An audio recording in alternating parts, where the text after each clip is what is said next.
കഥം ജ്ഞാനം അവാപ്നോതി കഥം മുക്തിർഭവിഷ്യതി വൈരാഗ്യം ച കഥം പ്രാപ്തം ഏതദ് ബ്രൂഹി മമ പ്രഭോ.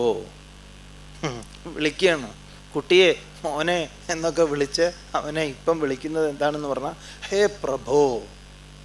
അല്ലയോ പ്രഭുവായിട്ടുള്ള ഭഗവാനെ വിളിക്കുന്ന സംബോധനയാണ് പ്രഭോ എന്നുള്ളത്. പ്രഭോ എന്താണ് വേണ്ടത്?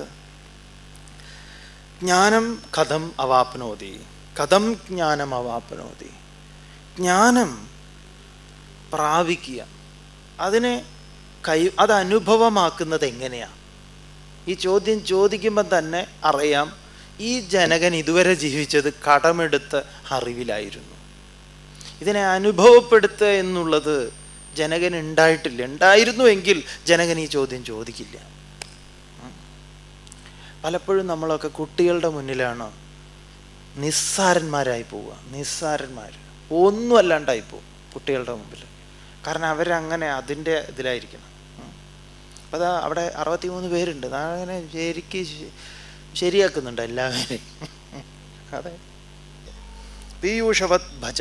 ഭജ് സേവ, സേവിക്കുക. അപ്പം വിഷയങ്ങളെ വിഷം പോലെ ഉപേക്ഷിക്കുകയും വിഷയങ്ങളെ അനുഭവിക്കുന്നതിന് പകരം ഇതിനെ അങ്ങ് അനുഭവിക്കൂ.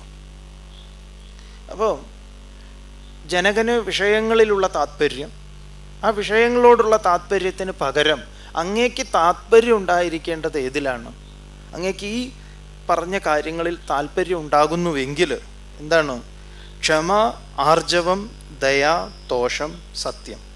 ഇതിനെ അങ്ങ് പീയൂഷവത് ഭജ, പീയൂഷം പോലെ, അമൃതം പോലെ ഭുജിക്കൂ, അനുഭവിക്കൂ.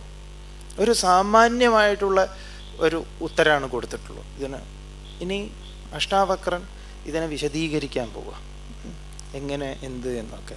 ചില സമയത്ത് നമുക്ക് ഈ അഷ്ടാവക്ര ഗീത സംഭവിക്കുന്നത് ഒരു പ്രത്യേക രീതിയിലാണ്.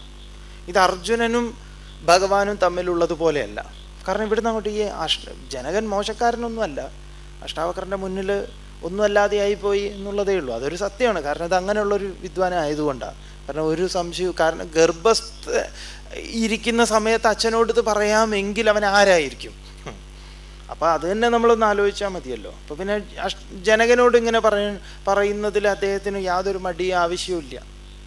അതുകൊണ്ട് അഷ്ടാവക്ര ഗീത കൈകാര്യം ചെയ്തിട്ടുള്ള പല ആചാര്യന്മാരും, മഹാത്മാക്കളായിട്ടുള്ള, ഇപ്പം ഇതിന് വ്യാഖ്യാനം രചിച്ചിട്ടുള്ളവർ ഒക്കെ പറയുന്ന ഒരു കാര്യം എന്താന്ന് പറഞ്ഞാൽ നീക്കുപോക്കുകൾ ഇതിലില്ല എന്നുള്ളതാണ്.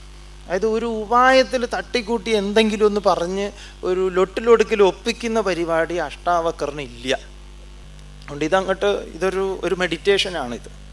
ഇതങ്ങനെയാണ് പോകുന്നത്. കുറച്ച് കഴിഞ്ഞ് കഴിഞ്ഞാൽ അഷ്ടാവക്രൻ പറയുന്നതിന് ജനകന് അനുഭവം ഉണ്ടാവുകയാണ്. ആ അനുഭവത്തെയാണ് ജനകൻ എന്താ പറയുക, അഷ്ടാവക്രൻ്റെ മുന്നിൽ അവതരിപ്പിക്കുന്നത്. ഒരധ്യായം മുഴുവൻ ജനകൻ പറയുന്നതായിരിക്കും. ആ ജനകൻ പറയുന്നത് മുഴുവൻ കേട്ട് കഴിഞ്ഞാൽ അഷ്ടാവക്രൻ ഒന്നുകൂടെ അതിന് സർട്ടിഫിക്കറ്റ് കൊടുക്കുകയാണ്. ഓരോന്നിന് സർട്ടിഫിക്കറ്റ് കൊടുത്തുകൊണ്ടിരിക്കും, ഇങ്ങനെ ശരിയാണോ എന്നുള്ളത്. പിന്നെ അത് കഴിഞ്ഞാൽ അഷ്ടാവക്രൻ പറയും, ജനകൻ പറയും, അഷ്ടാവക്രൻ പറയും, ജനകൻ പറയും അനുഭവങ്ങൾ. പിന്നെ ചോദ്യങ്ങൾക്ക് വലിയ പ്രസക്തിയൊന്നും ഇല്ലാത്ത വിധത്തിലാണ് അഷ്ടാവക്ര ഗീത ഇങ്ങനെ മുന്നോട്ട് പോകുന്നത്.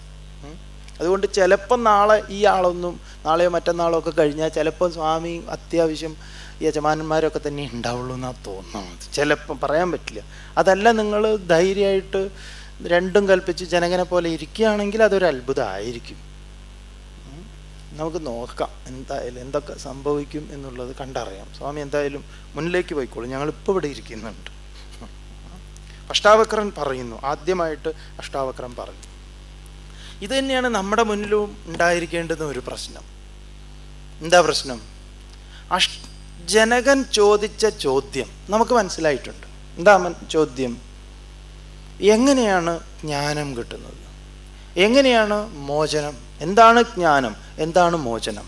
അതിനുപായമായിട്ടുള്ള വൈരാഗ്യം സംഭവിക്കുന്നത് എങ്ങനെ എന്ന ചോദ്യത്തിന് അഷ്ടാവക്രൻ കൊടുത്ത മറുപടി അത് ആഗ്രഹിക്കുന്നു എങ്കിൽ എന്നാണ്. അത് നമ്മളെ സംബന്ധിച്ച് ഒരു ജീവവായു പോലെ, അത് നമ്മുടെ ഒരു പ്രാണൻ ആയി തീരുന്നുണ്ടോ ഈ ചോദ്യം, എങ്കിൽ അഷ്ടാവക്രന് നമ്മളെ സഹായിക്കാൻ പറ്റും, എങ്കിൽ മാത്രം. അല്ലെങ്കിൽ ഞാൻ അഷ്ടാവക്ര ഗീത കേട്ടിട്ടുണ്ട്, പല ഗീതയും കേട്ടതിൻ്റെ കൂട്ടത്തിൽ ഞാനും അഷ്ടാവക്ര ഗീത പണ്ട് സന്ദീപ് ചൈതന്യ എന്ന് കേട്ടു. ഇപ്പം ഇങ്ങൊരു സന്യാസമൊക്കെ എടുത്ത് വന്നപ്പം എന്താ ഒരു സന്ദീപാനന്ദ ഗിരി എന്നൊക്കെ പറഞ്ഞു, ഗിരിന്നോ പുരിന്നോ എന്തൊക്കെയോ പറയുന്നുണ്ട്. എന്താ ഇതിൻ്റെ ഇടപാടൊന്നും നമുക്കറിയില്ല. എന്തായാലും അതും ഞാൻ കേട്ടിട്ടുണ്ട്.